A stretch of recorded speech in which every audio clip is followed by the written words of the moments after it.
guys. Okay, so this is a semi-requested video by Uncle Cal. One of my last videos was on the bow, and he asked what I thought would be better for him, either a bow or a slingshot. Well, there's a way that I've found.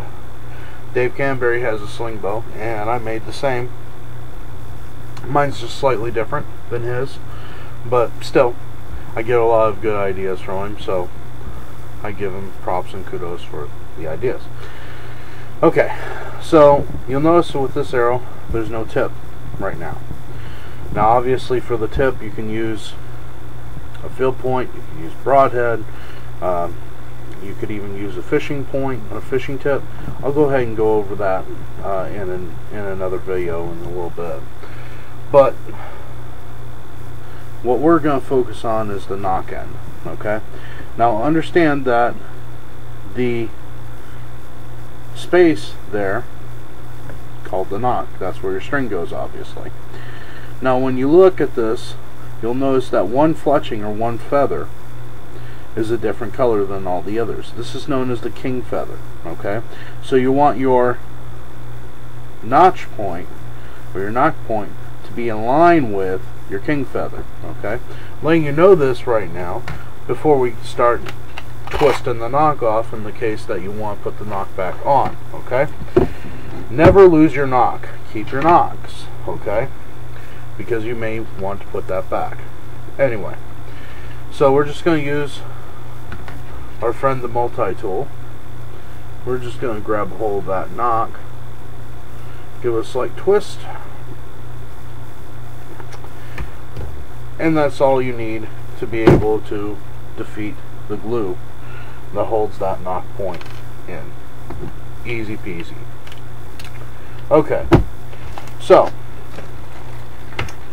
the first thing, and the reason why we're doing this, is so that then we can take a golf tee. Now you want to go ahead and wrap the golf tee a few times in duct tape so that it will fit snugly into the arrow.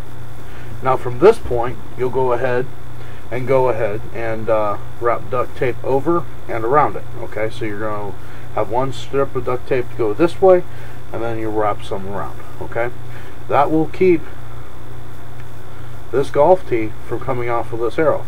It also gives you something nice to grab a hold of when you're drawing it from your slingshot. Okay, alright, so now let's go over the slingshot. This is just a true mark. I believe Dave Canberry used a marksman or whatever. Doesn't matter. Okay, again, let's go over some differences. One, I've got standard pull bands on this. Okay, if you're going to be serious with this, heavy pull bands are what you're going to want to be using for any type of hunting. Okay, now if you're going to be using this to take down anything of any size at all,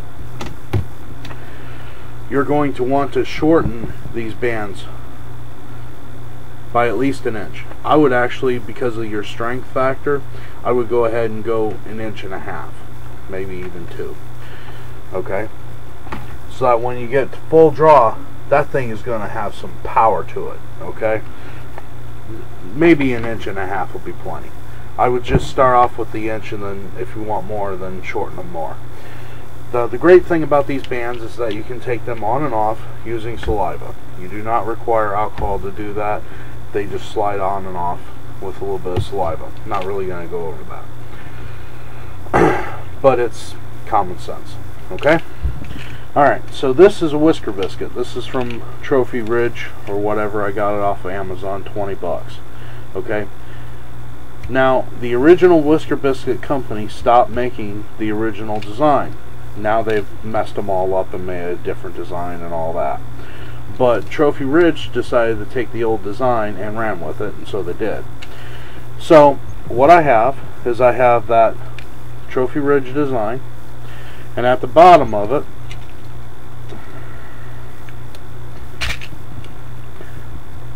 you can see those holes there, and I've basically just zip tied it to the frame of the slingshot. Okay, so now I've got this zip tied. Alright, now this gives it an arrow rest and an aiming point. Okay, so that when I'm aiming, now I can aim with that circle. Okay, so that when my arrow goes through,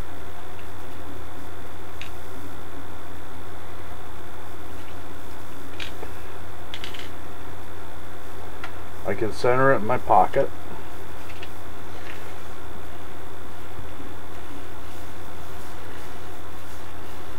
And you see how it goes through my arrow rest. Okay? Now,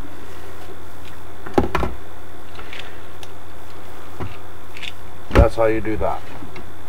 Alright, now, let's say I want to use this as a slingshot. Hey, I've got this arrow rest in my way.